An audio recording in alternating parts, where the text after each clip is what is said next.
Hello everyone, commerce अध्ययन में आज हम देखेंगे कॉस्ट अकाउंटिंग में मटेरियल कॉस्ट अकाउंटिंग का कुछ इंपॉर्टेंट पॉइंट्स है उसको डिस्कस करेंगे। बात करते हैं मटेरियल कॉस्ट अकाउंटिंग की क्या होता है, उसमें जो परचेज का जो प्रोसेस होता है वो कैसे किया जाता है। इस पर मैं वीडियो बना चुकी हूँ, सो डिस्क्रिप्शन बॉक्स में लिंक दे दूँगी, उसके थ्रू आप उस वीडियो को देख सकते हैं। ये एक रिक्वेस्टेड वीडियो था और मैंने सोचा बाकी टॉपिक को भी कवर कर लेते हैं इस चैप्टर से जो रिलेटेड है। ये बीकॉम सेकेंड ईयर का पार्ट है कॉस्ट अकाउंटिंग, उसी से ये चैप्टर उठाया है मैंने और आपके साथ डिस्कस करने वाली है। तो चलिए स्टार्ट करते हैं, इसमें कुछ और पॉइंट्स देख लेते हैं। स्टोर ऑर्गेनाइजेशन एंड कंट्रोल, जो भी आपका स्टोर है जहाँ पे भी आप मटेरियल को स्टोर करके रखते हैं उसका किस तरह से ऑर्गेनाइजेशन होना चाहिए और किस तरह से कंट्रोल होना चाहिए। So store keeper functions and duties तो बहुत ज़्यादा अहम रोल प्ले करता है। कौन स्टोर कीपर, उनके जो फंक्शंस होते हैं, उनकी अपनी जो ड्यूटीज़ होती है वही डिसाइड करते हैं ना स्टोर में किन चीज़ों को रखना है और किस तरह से उन पर नियंत्रण करना है। लोकेशन और ऑर्गेनाइजेशन ऑफ स्टोर डिपार्टमेंट की बात करते हैं तो जो भी आपका स्टोर डिपार्टमेंट है उसकी लोकेशन कहाँ होनी चाहिए। सो एक ऐसी जगह पे होना चाहिए जहाँ पे बहुत ज़्यादा ठंड ना हो, बहुत ज़्यादा गर्मी ना हो, क्योंकि अगर ऐसा कोई आपने सामान स्टोर करके रखा है तो वो ख़राब हो सकता है। तो इसकी व्यवस्था भी बहुत अच्छी तरीके से होनी चाहिए, इसका भी ऑर्गेनाइजेशन बहुत अच्छे से किया जाना चाहिए। नेक्स्ट बात करते हैं बिन कार्ड या फिर बिन टैग और स्टॉक कार्ड जिसको आप बोलते हैं। ये तीनों एक ही होते हैं और ये होते क्या वो जान लेते हैं।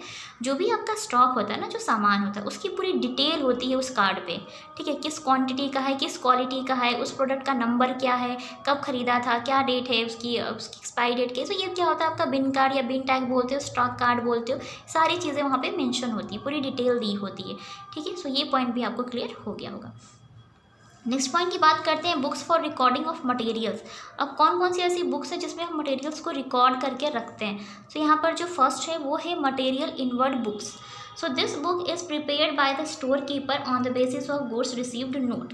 इस बुक में उन गुड्स को रखा जाता है जो आप गुड्स रिसीव करते हैं, या आप बाहर से परचेज कर रहे हो या किसी ने आपको सामान रिटर्न कर दिया हो, ठीक है। सो इसे बनाता कौन है, स्टोर कीपर बनाता है और इसमें उन सारे सामानों का जो वो प्राप्त करते हैं उसका पूरा ब्यौरा रखते हैं। नेक्स्ट पॉइंट है मटेरियल इशू बुक।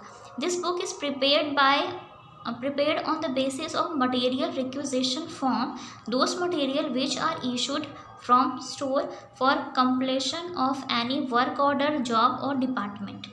अब यहाँ पर बात करें तो ये जो बुक है वो प्रिपेयर की जाती है इस आधार पर। रिक्विजिशन का मतलब यहाँ पर जो आपका मांग पत्र होता है, सामान के लिए एक परचेज क्रय मांग पत्र होता है, उसके बिहाफ पे तैयार किया जाता है कि जो भी सामान आपने वहाँ से मतलब स्टोर से इशू कर लिया है ना, और जो भी काम कंप्लीट कर दिया गया है किसी भी डिपार्टमेंट के लिए, अगर सामान आपने बाहर कहीं इशू किया है तो उससे रिलेटेड जितने भी होती हैं चीज़ें उसको हम रखते हैं किसमें, मटेरियल इशू बुक में। जो भी सामान आप स्टोर से इशू करते हैं उसकी पूरी डिटेल रखी जाती है इसमें, ठीक है। नेक्स्ट बात करते हैं material return book. This book is prepared with the help of material return note. Material return note का मतलब होता है कि कुछ सामान जो होता है वो रिटर्न कर दिया जाता है। सामान सपोज आपने कोई सामान रिसीव किया, ख़रीदा और कुछ वापस भी करने की ज़रूरत आन पड़ी तो उस केस में आप क्या करते हैं, उसका कहाँ पे रिकॉर्ड रखते हैं, मटेरियल रिटर्न बुक में। नेक्स्ट पॉइंट की बात करते हैं material transfer book. This book is prepared on the basis of material transfer note when certain material is transferred from one department to another department. अब आप क्या करते हैं, आपके स्टोर में कुछ सामान रखा हुआ है, हो सकता है कि आपके एक डिपार्टमेंट से दूसरे डिपार्टमेंट में उसको ट्रांसफ़र करना है। सो उस केस में क्या करेंगे, उस मटेरियल की पूरी डिटेल कहाँ पर रखेंगे, मटेरियल ट्रांसफ़र बुक में रखेंगे। नेक्स्ट बात करते हैं स्टोर लेजर बुक की। तो a detail description of this book is given as under. Store ledger book का मतलब है कि जो भी आपने स्टोर में जो सामान रखा हुआ है ना, क्या परचेज़ हुआ, कितना सेल किया गया है या कहाँ से क्या इशू किया गया है, उसकी पूरी लेज़र बुक रेडी की जाती है। तो उस डिस्क्रिप्शन में लिख करके सारी चीज़ें डिटेल में रखी जाती हैं। अभी हम बात करते हैं नेक्स्ट पॉइंट की। So next point is store laser, जो आपने ऊपर पढ़ा वही है स्टोर लेजर। देख लेते हैं। Store laser is a record of stores both in quantity and value and is maintained by the store accountant. जो भी स्टोर है आपका, जहाँ पे स्टोर हाउस है वहाँ पे जो अकाउंटेंट है ना, जो काम कर रहे हैं आपका लेखा शास्त्र का, अकाउंट्स का काम जो कर रहे हैं, वो जो भी मटेरियल है उसकी पूरी क्वांटिटी और उसकी क्वालिटी वाइज चीज़ों का रिकॉर्ड रखते हैं उस लेज़र में, स्टोर लेज़र में जिसको आप बोलते हैं, ठीक है। सो इसमें पूरा उसकी क्वालिटी क्वांटिटी वाइज पूरा हिसाब किताब मतलब रखा जाता है, मेंटेन किया जाता है। नेक्स्ट पॉइंट है यहाँ पर issue of material. Issue of material जो फर्स्ट पॉइंट है वो है रिक्विजिशन नोट। बताया था जब issue of material requisition road मांग पत्र होता है उसे जारी करना पड़ता है। फिर है मटेरियल रिटर्न नोट्स, जो भी सामान रिटर्न आया है तो उसके वो रिटर्न नोट में नोट डाउन करते हैं। मटेरियल ट्रांसफर नोट, जैसे बताया एक डिपार्टमेंट से अनदर डिपार्टमेंट में ट्रांसफर कर रहे हैं, सो उसकी पूरी डिटेल इसमें होती है। तो इशू ऑफ मटेरियल।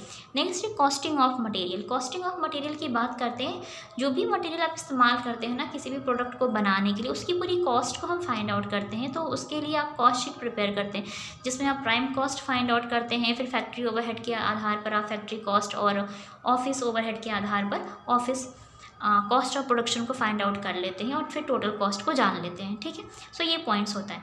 नेक्स्ट यहाँ पे प्राइसिंग ऑफ मटेरियल इशूड। अब जो भी आपका मटेरियल कॉस्टिंग कर लिया गया, बन गया है, परचेज भी हो गया, तो अब उसको इशूड कैसे करना है। ठीक है, सब अलग अलग डिपार्टमेंट्स को।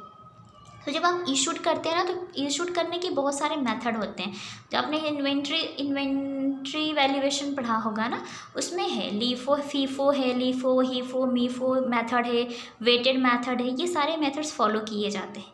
अगर आप चाहें तो मैं इस पर वीडियो बना सकती हूँ, जितने भी ये मेथड होते हैं ना, FIFO first in first out, फिर LIFO last in last out, फिर हीफो है हाई इन फर्स्ट आउट, कई सारे मेथड हैं। तो अगर आपको लगता है कि मुझे इस पर वीडियो बनाना चाहिए आपके लिए, तो मुझे कमेंट सेक्शन में कमेंट करके ज़रूर बताएं। मैं आपके लिए उस पर वीडियो लेकर आऊँगी और कोशिश करूँगी आपको अच्छे से समझ में आ जाए। और मैं यकीन करती हूँ कि आपको ये सारे वीडियोज़ अच्छे से, ये सारे पॉइंट्स क्लियर हो गए होंगे। सो आज के लिए बस इतना ही। So thank you so much for watching this video.